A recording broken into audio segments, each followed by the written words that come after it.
Matthieu, chapitre 12. En ce temps-là, Jésus traversa des champs de blé un jour de sabbat.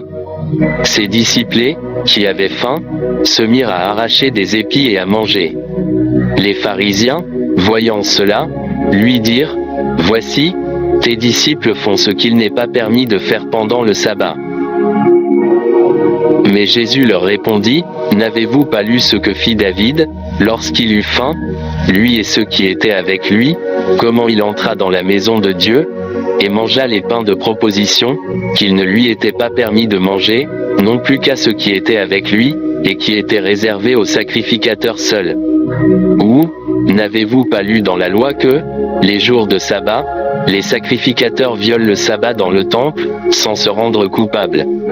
Or, je vous le dis, il y a ici quelque chose de plus grand que le temple.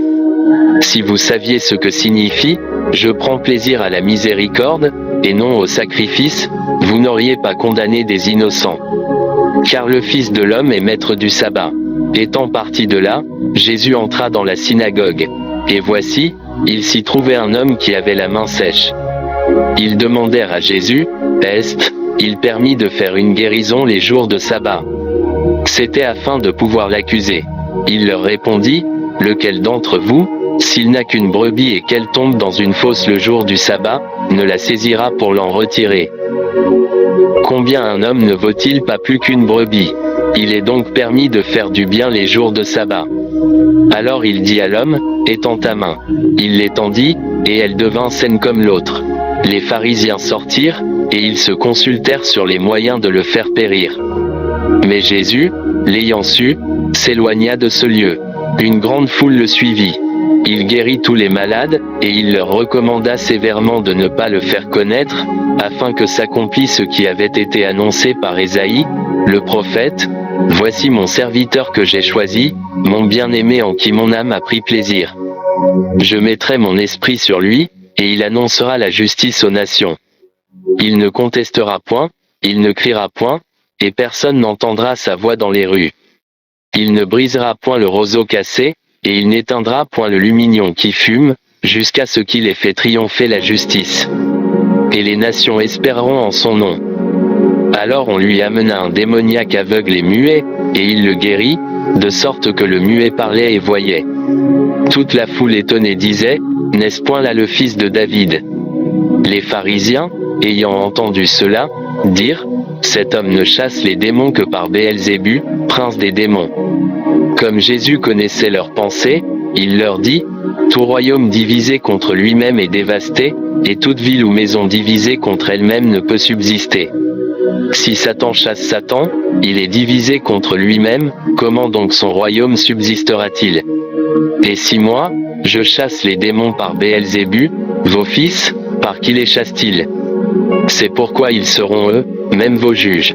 Mais, si c'est par l'Esprit de Dieu que je chasse les démons, le royaume de Dieu est donc venu vers vous.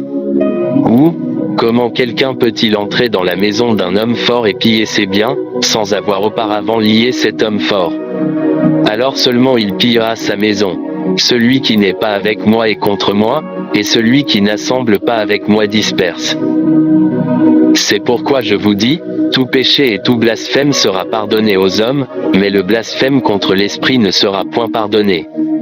Quiconque parlera contre le Fils de l'homme, il lui sera pardonné, mais quiconque parlera contre le Saint-Esprit, il ne lui sera pardonné ni dans ce siècle ni dans le siècle à venir. Ou dites que l'arbre est bon et que son fruit est bon, ou dites que l'arbre est mauvais et que son fruit est mauvais, car on connaît l'arbre par le fruit.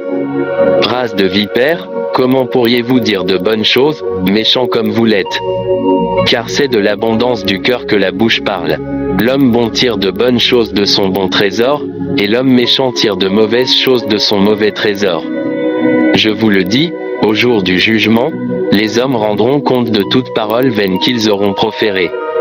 Car par tes paroles tu seras justifié, et par tes paroles tu seras condamné. Alors quelques-uns des scribes et des pharisiens prirent la parole, et dirent, Maître, nous voudrions te voir faire un miracle. Il leur répondit, Une génération méchante et adultère demande un miracle, il ne lui sera donné d'autre miracle que celui du prophète Jonas. Car, de même que Jonas fut 3 jours et 3 nuits dans le ventre d'un grand poisson, de même le Fils de l'homme sera 3 jours et 3 nuits dans le sein de la terre. Les hommes de Ninive se lèveront, au jour du jugement, avec cette génération et la condamneront, parce qu'ils se repentirent à la prédication de Jonas, et voici, il y a ici plus que Jonas. La reine du Midi se lèvera, au jour du jugement, avec cette génération et la condamnera, parce qu'elle vint des extrémités de la terre pour entendre la sagesse de Salomon, et voici, il y a ici plus que Salomon. Lorsque l'esprit impur est sorti d'un homme, il va par des lieux arides, cherchant du repos, et il n'en trouve point. Alors il dit, je retournerai dans ma maison d'où je suis sorti, et, quand il arrive, il la trouve vide, balayée et ornée. Il s'en va, et il prend avec lui 7 autres esprits plus méchants que lui, ils entrent dans la maison, s'y établissent, et la dernière condition de cet homme est pire que la première. Il en sera de même pour cette génération méchante. Comme Jésus s'adressait encore à la foule, voici, sa mère et ses frères, qui étaient dehors, cherchèrent à lui parler. Quelqu'un lui dit, voici, ta mère et tes frères sont dehors, et ils cherchent à te parler. Mais Jésus répondit à celui qui le lui disait, qui est ma mère, et qui sont mes frères. Puis, étendant la main sur ses disciples, il dit, voici ma mère et mes frères. Car, quiconque fait la volonté de mon Père qui est dans les cieux, celui-là est mon frère, et ma sœur, et ma mère.